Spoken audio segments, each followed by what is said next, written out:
I'm gonna wait for a couple people to jump online here, and I'm building a fly-by-wire system for one of the next warp perception episodes. A lot of people ask me, they want to see some of this stuff that I build and how I build it. And here's some of the equipment behind the madness that I put together. And for this part in my project, these things take forever. You can always, imagine them really quick and put them together in your head really fast, but when you put them together in reality, they usually take forever. But I wanted to share something really interesting about this setup that I'm putting together, and that is how short the pulses are. Hey, what's up, Alex? How short the pulses are. The pulse width modulation is. I gotta always my notifications pop up every time I do a live stream. I think I just don't notice them. Just shut those off real quick. And so I think the reason I did this live stream is just I have one thing in mind, and that is just to show people the signals that come from the RC receiver. This remote is what controls the RC receiver. The RC receiver sends signals to the servos, and I think that people don't realize how short and sensitive these signals are. So I just wanted to show everybody real quick how short these are. So basically, this is a servo controller. It's a little servo controller. I have the jet engine set up there, and everything's set up. And I just want to show you real fast. So this would be in the current position. This is 0 throttle, and if you take a look, that is set to. Let me see what this is set to here. This is the oscilloscope, and just set this. It's like 200 microseconds. So that right there is 0 throttle. That's like if the throttle was all the way down, right? And then I'm gonna just rotate this from the 0 position to 100% and show you on the oscilloscope how short that PWM signal actually is. That tells the servo or the controller, throttle controller in this situation here, what's the position of the throttle. So check it out. So this is 0 and this is 100. So that's 200 microseconds, and I believe that's 200 microseconds per block. So that's about 800 microseconds to 1600 microseconds full throttle. That's how sensitive it is. And I'm going to just power up this engine to show you how noise can be induced. So I'm going to turn on the power supply. It's going to start up here. There you go, the engine's online. And so basically the way this is set is if it's all the way down, if it's all the way in the bottom of the signal, it's in the stop position. And then you set this up. So basically I'm going to turn this to this position, which is going to put it in the ready state. And then it's a sequence of going full throttle and then back to the ready state in order to induce the ignition. And if you take a look here, you can see all that noise that's induced just by, I don't know what that's caused by, if that's the ESC in the starter or what that is. But check it out. So I'll just show you a real quick start sequence. I'm obviously not going to start it here because it's going to fly in my little lab here. But I'm just going to show you what it does. So that's full throttle, boom. It's telling you ignition, stick down back to the ready position.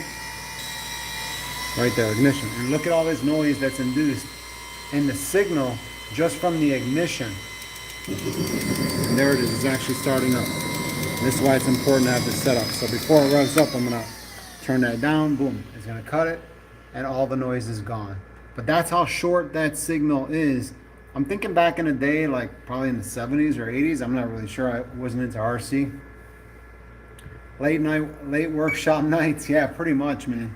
And I still have more work after this in the garage because I just got back filming like a week ago after this Tesla broke down for 3 months and destroyed my life, destroyed my filming schedule. But that's how sensitive these are. This is just pulse width modulation. So basically the signal that normally that this receiver sends out to the controller, or to the controller in this case, is basically just like a switch. So this is 0 volts, and this I believe is it's 302 millivolts. So the 0 volts, 302 millivolts. I don't have any plan, to be honest. It doesn't really matter to me. I'm gonna set this up completely different. I'm not using this controller and stuff. I'm swapping all this out. I'm building the whole fly-by-wire system. I'll totally do another video once I have it all mocked up. First I have to mock it up, then I have to miniaturize it, and then I have to package it for the project. That's basically, it's like every single project I do is making a product and packaging it for the most part. But yeah, but the Futaba receivers are really good, but for some reason this Futaba receiver has more noise. And I'm gonna plug up this receiver just to show you something interesting real quick that I found. Is that if you take a look at that signal, if I turn off this power supply, take a look at how solid that signal is. So that's just this cheapo, you know, servo master. But I want to show you the receiver, like an actual Futaba receiver. I think this is like a $120 receiver. Here, let me just plug this up real quick. And this goes into channel number 3, which is the throttle. Just gonna take my time here so I don't get these mixed up. And then we're gonna plug in the battery power. It's gonna be the next one here. All right, so receiver's on. Yeah, Chris. Yep, I know that already. And then we're gonna, oh, real quick, I just want to show you the signal that we're getting from the, just make sure, okay, there we go. So if you look, let me just switch this position real quick of this oscilloscope. There we go. All right, right there. So check this out. I just want to show you how electronics have their own signature. This is basically like a birthmark with this receiver. Watch this. If you look at the signal, you see that little dip right there? That little dip right there, consistent. That is basically the digital signature of this receiver. And it's kind of weird if you look at it, because you're like, man, it looks kind of scary that it's not solid. And if you're flying a $30,000 jet or something and you see this on the oscilloscope, you just know too much. And you would probably be nervous, but that's just normal. You know, that's just the digital signature of basically the chip that they use in that receiver. And yeah, I mean, that's about it. I mean, other than that, that's how you program these engines to start up. You just program them through this receiver, or this transmitter, I mean, and the receiver, and the position with the pulse width modulation.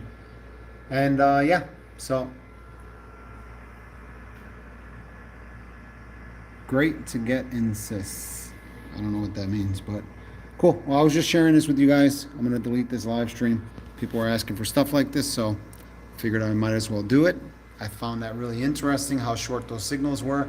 A lot of people that I talk to, especially the guys that build RC planes, for some reason they think that the signal is like there's a huge variation and swing in the signal from being, you know, no throttle to 100%, or I should say 0% throttle to 100% throttle. Everybody always thinks that there's a huge swing in the signal, and interestingly enough, there's not. Cool. Thanks, Kellogg's Fruit. Man, I'm going to go eat some cereal right now, actually.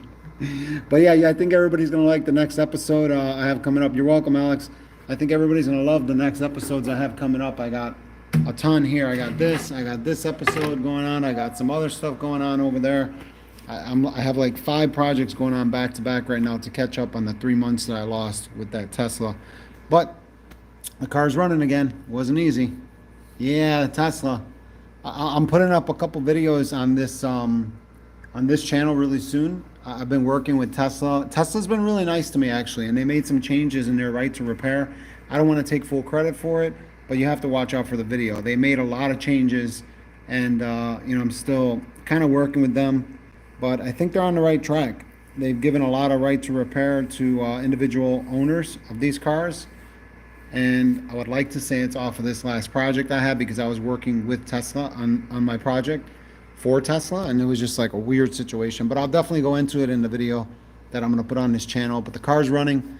I'm back, you know, back on schedule here for the most part, just 3 months behind. My whole summer's gone, but I'm going to do what I can with the weather I have. So thanks for watching. Take care, everybody, and tell me what you think in the comments below.